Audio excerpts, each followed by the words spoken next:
무주택이었던 그런 가구들은 굉장히 선택지가 넓어졌다고 생각을 하고요. 구도심 재건축 재개발이라던가 일기 신도시 리모델링과 같은 그런 사업들을 굉장히 활성화시킬 계획을 가지고 있었는데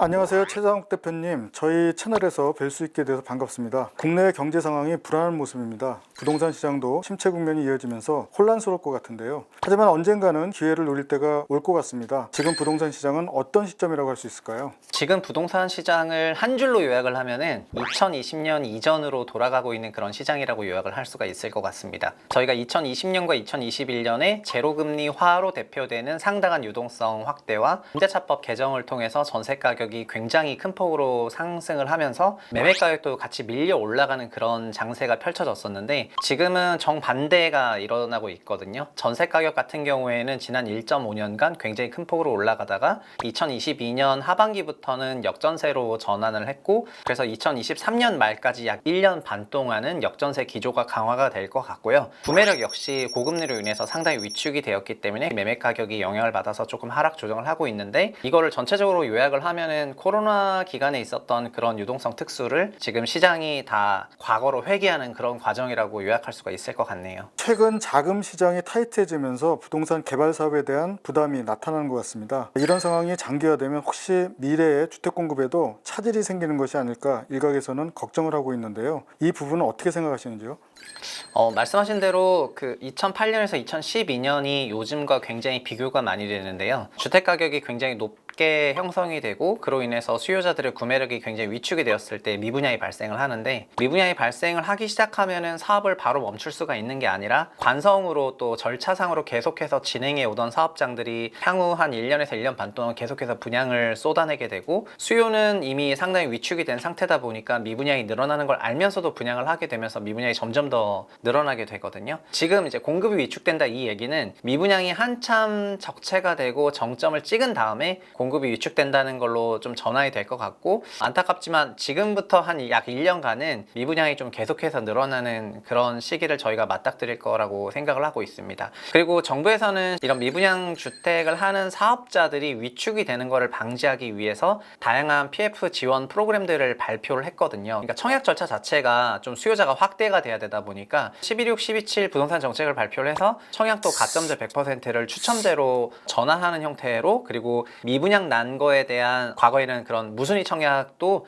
당해 시에서만 받을 수가 있었는데 이제는 광역 무순위 청약으로 바꿨기 때문에 주택 청약도 대상자를 늘리는 형태로 청약 시장을 보호하기 위해서 노력을 하고 있거든요. 근데 역설적으로 이런 노력들이 그 공급하는 공급자들을 보호하려는 정책을 쓰다 보니까 공급이 계속해서 나오게 되고 KB 데이터 허브에서도 잘 표현을 하고 계시지만 직전 미분양 통계가 4만 가구 정도 되지만 이것들이 앞으로 좀 더 늘어나지 않겠는가 이렇게 생각하고 있습니다. 네, 추가적으로 질문드리겠습니다. 정부가 270만 호 공급 계획 발표했는데요. 이런 것들이 어떤 영향을 주게 될까요? 네. 그래서 지금 270만 호 공급에서 공공이랑 민간 사이드를 조금 나누면 140만, 130만 이런 식으로 좀 나뉘게 되는데 3기 신도시라든가 이런 신규 택지를 통해서 공급하는 거는 어느 정도 계획대로 하긴 하겠지만 그럼에도 불구하고 지금 전체적으로 미분양이 늘어나고 있는 이런 국면이다 보니까 수요 위축이 조금 있지 않겠냐 이런 우려가 있는 것 같고요. 그리고 이번 정부에서는 과거 정부와는 다르게 구도심 재건축 재개발이라던가 일기 신도시 리모델링과 같은 그런 사업들을 굉장히 활성화시킬 그런 계획을 가지고 있었는데 현재는 그런 재건축 재개발 관련 규제 완화라든가 아니면 리모델링 사업을 촉진하는 부분에서 다소 제약이 걸린 상태다 보니까 이런 부분을 통한 구도심 주택 공급도 조금 위축이 되지 않겠느냐 이런 생각을 하는 것 같고 이게 종합적으로는 결국 연 중반에 밝혔던 270만 호 주택 공급 계획이 궤도대로 잘 흘러가지 않을 수도 있다 이런 시장의 우려감을 낳는 것 같습니다. 내년 부동산 시장의 전망이 그리 썩 좋지는 않을 것 같은데요. 금리 상승의 부담도 계속될 것 같고요. 이렇게 되면 개인의 이자 부담도 과거에 비해서 커진다고 봐야 할까요? 네, 주택을 구매를 하실 때 주택담보대출을 받아서 구매를 하시고 특히 거의 모든 은행이 KB에서 제공하는 그런 담보가액을 기준으로 평가를 하기 때문에 그거를 봤을 때는 확실히 구매력 위축이 조금 있을 수 있을 것 같고요. 그리고 내년에는 올해만큼의 그런 연준의 금리 인상이라든가 이런 게 있진 않을 거라고 생각을 하긴 하지만 그럼에도 불구하고 불구하고 약간 높은 수준의 금리 상황이 이어질 거라고 보는 견해가 다수이기 때문에 그런 걸 준용한다면 조금 어려울 것 같고요. 그리고 사람들이 집을 살 때 먼저 전세를 껴놓고 집을 샀다가 나중에 들어가는 경우도 있는데, 지금은 여러 가지 제도적으로 과거에는 이런 형태의 그 주택 구입이 좀 불편했지만 이제는 그게 가능해졌긴 했는데요. 대출 제도를 좀 열어줬기 때문에. 근데 이제 전세 가격도 조금 내려오는 하향 추세에 있다 보니까 자기 자본 부담이 좀 커지는 국면이라, 확실히 내년에는 주택 구매력 위축과 가격 조정으로 인해서 또 금리 상승으로 인한 그런 주거 구입 부담, 이런 게 좀 같이 올라오면서 전체적으로는 굉장히 좀 위축된 그런 한 해가 될 수도 있겠다, 이런 우려를 하고 있습니다.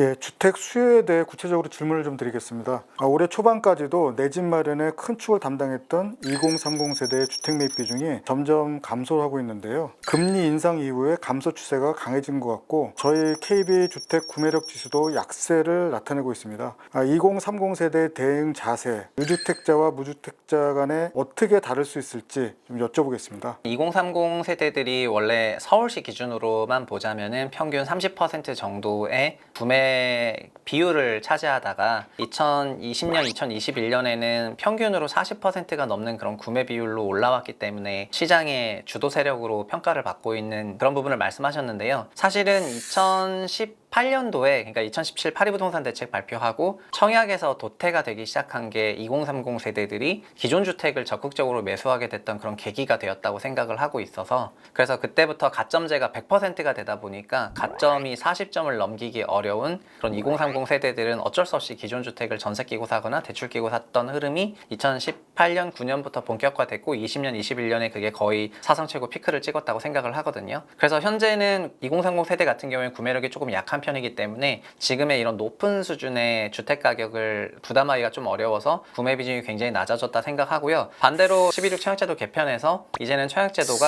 약간 결자해지해서 추첨제 방식으로 좀 바뀌게 되거든요. 85제곱미터 이하와 60제곱미터 이하 방식에서 추첨제 비중이 60%랑 30%로 이제 신설이 되게 되는데, 그렇게 되면은 기존에는 가점제 방식으로만 해야 됐기 때문에 청약 도태되었다면 이제는 추첨으로도 진입할 수 있다 생각을 하고요. 그리고 또 10월에 제도 개선이 있어서 이제는 생애 최초 1주택자 기준으로 LTV 80%까지 열어주는 개정이 있다 보니까 무주택이었던 그런 가구들은 이제 기존 주택을 대출을 받아서 사거나 청약을 노리거나 하는 그런 굉장히 선택지가 넓어졌다고 생각을 하고요. KB 데이터 허브에서 PIR 기준을 제공을 해주고 있는데, 이런 PIR 기준을 보시면 장기 평균 PIR은 평균 10배에서 12배 정도가 나오는데, 그 얘기는 자기 소득 기준으로 10배에서 12배 정도 되는 주택을 취득을 했을 때는 큰 부담이 없을 수 있는데, 그거를 넘어가는 주택을 취득했을 때는 상당한 그런 이자 부담이라든가 이런 것들이 있을 수 있다는 걸 말하기 때문에, 이런 제도를 자기 소득과 비례해서, 그러니까 타겟 대상 주택을 좀 합리적으로 선택하는 게 좋으실 것 같습니다. 네, 그렇다면 어느 정도 종잣돈을 모아놓은 40, 50 세대, 이분들도 유주택자와 무주택자로 나눌 수가 있는데요. 이분들은 어떻게 준비를 하면 될까요? 저 나름대로는 KB 데이터 허브를 나름 좀 잘 쓰는데, 전세가율 지표를 좀 보면서 말씀을 드리고 싶은데, 사람들은 이런 생각을 할 거예요. 구매력이 조금 있어서 내가 이제 집을 좀 사야 될 때가 됐나? 아니면 이 가격에 조금 사는 게 맞나? 이런 고민들을 굉장히 많이 하시는데, 현재는 제가 코로나 이전으로 돌아가는 그런 국면이라고 말씀을 드렸기 때문에 이게 전세 가격이 내년 말까지 또 역전세가 펼쳐질 거라고 조금 말씀을 드렸고요. 근데 지역별로는 이게 어느 정도 현실화된 지역이 있고, 아직은 역전세가 이제 초입인 그런 지역들도 있거든요. 한 가지 팁을 드리면은, 전세가가 하향 안정화된 지역 같은 경우에는 매매 가격 역시 어느 정도 하향하가 일단락될 가능성이 있고요. 전세 가격이 추가로 하락 조정을 하는 데는 추가로 매매가 역시 하락 조정할 가능성이 높다고 생각을 하거든요. 그래서 전세 가격 추이를 조금 자세히 잘 보시면서 구매력이 있고 주택 구입할 어떤 환경이 명확하면은 그런 부분을 선택하시면 될 것 같고요. 다만 기존에 저희가 지난 한 5년 동안은 주택을 투자 자산으로 너무나 명확하게 그 규정을 했었기 때문에 마치 집을 안 사면 엄청나게 큰일이 날 것처럼 생각하셨던 그런 경우도 많았던 것 같은데,